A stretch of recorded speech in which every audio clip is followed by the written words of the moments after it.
എന്തൊക്കെയാണ് ഈ കൊച്ചു കേരളത്തിൽ നടക്കണേ? മറ്റൊരു പ്രേമം എനിക്ക് എടുക്കാൻ പറ്റില്ല.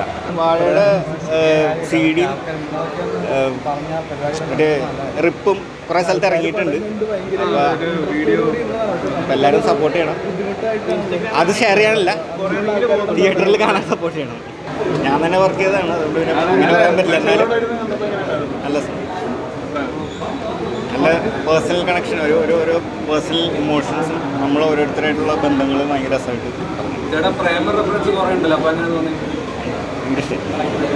പ്രേമത്തിന് ഒരു കുഴപ്പമില്ല.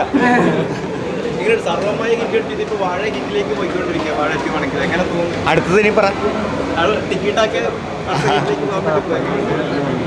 പിന്നെ പൈറസി ഇപ്പോൾ തുടങ്ങിയിട്ടുണ്ട്. പക്ഷെ അപ്പം നിങ്ങളെല്ലാവരും ഒന്ന് സപ്പോർട്ട് ചെയ്യണം. പൈറസി ഒഴിവാക്കണം. അടിപൊളി 4 പേര് അടിപൊളി. അപ്പോൾ ഹീറോയിൻസ് അടിപൊളി, ക്യാരക്ടേഴ്സ് അടിപൊളി, എഴുത്ത് അടിപൊളി, camera, editing, music, sound design എല്ലാം എനിക്കിഷ്ടം. സന്തോഷം, ഹാപ്പി.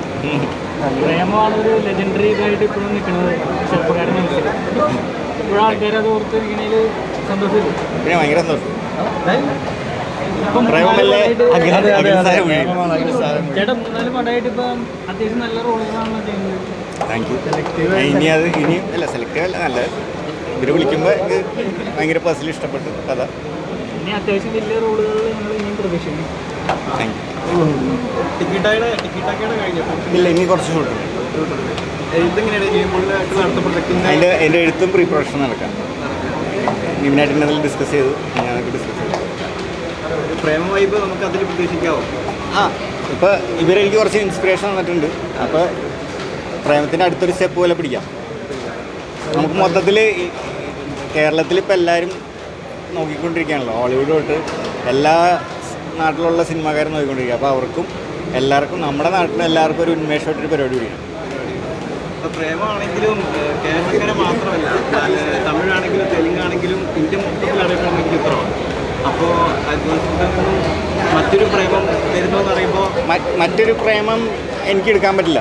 കാരണം വെച്ച് കഴിഞ്ഞാൽ ആ സമയത്ത് ആ ഒരു എനർജിയിൽ നമ്മുടെ ഒരു പല ടീമുകൾ ചേർന്നിട്ട് ആ ഒരു യങ് ആയിരുന്ന ഞാനെടുത്ത സിനിമയാണ്. അപ്പോൾ ഇനി ഞാൻ പോയി +2 പഠിക്കണം, കോളേജ് പഠിക്കണം. ഇപ്പോൾ ഉള്ള പ്രേമങ്ങൾ എങ്ങനെയാണെന്ന് അറിയണം. അത് എളുപ്പമുള്ള പരിപാടിയല്ല. ഞാൻ എന്നെയും കൊണ്ട് പറ്റുന്ന അടുത്തൊരു, നിങ്ങൾക്ക് വേണ്ടതൊരു ഇമോഷണൽ ടച്ചുള്ളൊരു സിനിമയല്ല പ്രേമത്തിനെക്കാട്ടും. അപ്പോൾ അതിലേക്കാട്ടും നല്ലൊരു സിനിമയാനായിട്ട് ഞാൻ എനിക്ക് എന്ത് വേദനയാണെന്ന് പറയുന്നത് സ്ക്രിപ്റ്റിനുള്ളതാണ്. പിന്നെ സ്ക്രിപ്റ്റിൽ ഇവൻ എടുത്തെടുത്ത് പറയിപ്പിച്ചത് അത് വർക്കാവുന്ന ഭയങ്കര കോൺഫിഡൻസ് ഉണ്ടായിരുന്നു. ചേട്ടൻ വന്നപ്പോൾ നമുക്ക് ഒരു ധൈര്യം ഉണ്ടായിരുന്നു. ഭയങ്കര വർക്ക് ചെയ്യുന്നത് ചെയ്തത്. ചേട്ടനെന്തെങ്കിലും കോൺട്രിബ്യൂഷൻ എല്ലാം ഇപ്പം ഞാൻ കോൺട്രിബ്യൂട്ട് ചെയ്യണത് കുറേയൊക്കെ ഉണ്ട് ഇതിൽ. അല്ലാണ്ട് ഇപ്പം എനിക്ക് കറക്ഷൻസും എല്ലാ ഗൈഡൻസും തന്നിരുന്നത് സവിനാണ്. പിന്നെ ഇടയ്ക്ക് വിപിനും ഉണ്ടാവുമായിരുന്നു.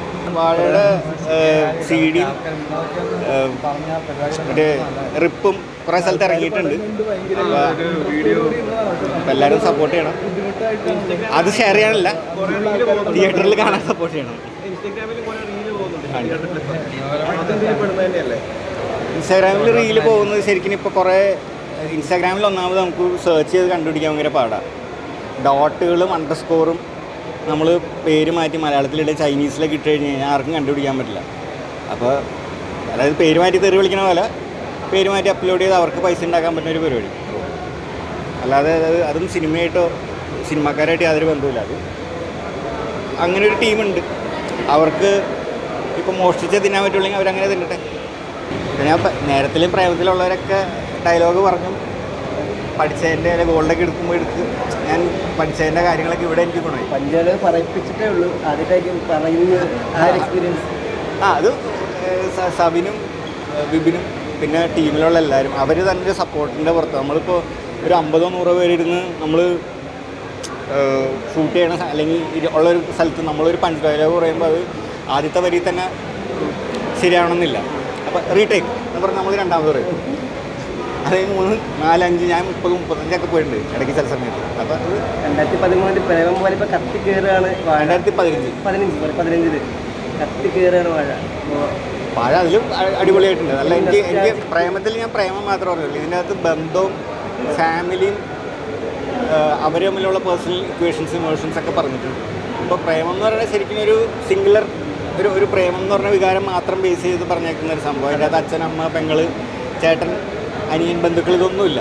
പക്ഷേ അതും കൂടിയും ഇമ്പോർട്ടൻ്റ് ആണ്. എനിക്ക് ഈ പടം കണ്ടു കഴിഞ്ഞപ്പോൾ എനിക്ക് ഭയങ്കരമായിട്ട് മനസ്സിലായി. ഞാൻ ബോർഡിങ്ങിൽ വളർന്ന ഒരാളാണ്. അപ്പോൾ എനിക്കിത് ഫാമിലി വൈസ് കണ്ടു കഴിഞ്ഞപ്പോൾ എനിക്ക് ഭയങ്കര ഇഷ്ടമായി. ഭയങ്കര ടച്ചിങ് ആയിരുന്നു. അല്ല അനിയത്തിയുടെ ക്യാരക്ടർ, അച്ഛൻ്റെ ക്യാരക്ടർ, പെങ്ങളുടെ ക്യാരക്ടർ, കൂട്ടുകാരൻ്റെ ക്യാരക്ടർ ഇങ്ങനെ നോക്കുകയാണെങ്കിൽ എല്ലാം ഭയങ്കര ഫീലായി. തിരിച്ചു വരവാണെന്നൊക്കെ പറയുന്നുണ്ടായിരുന്നു. ഞാനിപ്പോൾ എവിടെയും പോയിട്ടൊന്നുമില്ല, ഞാൻ ഇവിടെ തന്നെ ഉണ്ട്. അത് ഭയങ്കര ഹാപ്പി. നമ്മുടെ പ്രേമത്തില് രജി പണിക്കർ സാറിനെ പോലെയാണ് ഇതിനകത്ത് വാഴയിലെ പുള്ളിയൊക്കെ കമ്മീഷണർ അല്ലെങ്കിൽ മാഫിയ കമ്മീഷണർ, ഏകലവ്യൻ, പ്രജ, ഇങ്ങനെ നമ്മളൊരു ലോഡ് സിനിമകൾ കണ്ടിട്ടില്ല. പുള്ളി അതിൻ്റെ എഴുത്താരനാണത്. അപ്പോൾ പുള്ളിക്ക് ആ ഡയലോഗ് ഞാൻ എഴുതി കൊടുത്തതല്ല. സാറ് എൻ്റെ അടുത്ത് ഞാൻ പറഞ്ഞു സാറ് തന്നെ എഴുതു, കാരണം സാറിന് എഴുതാൻ ഞാൻ ആരുമല്ല. അപ്പോൾ ആ ഡയലോഗ് ആ പ്രോപ്പറായിട്ടുള്ള ഇംഗ്ലീഷിൽ സാറാണ് എഴുതിയേക്കുന്നത്. എന്നിട്ട് ഞാൻ സാറിൻ്റെ അടുത്ത് ഇത് ഓക്കെയാണ് സാർ, ഇത് ചെയ്യാം എന്ന് പറഞ്ഞിട്ട് അങ്ങനെയാണ് അത് ചെയ്യുന്നത്.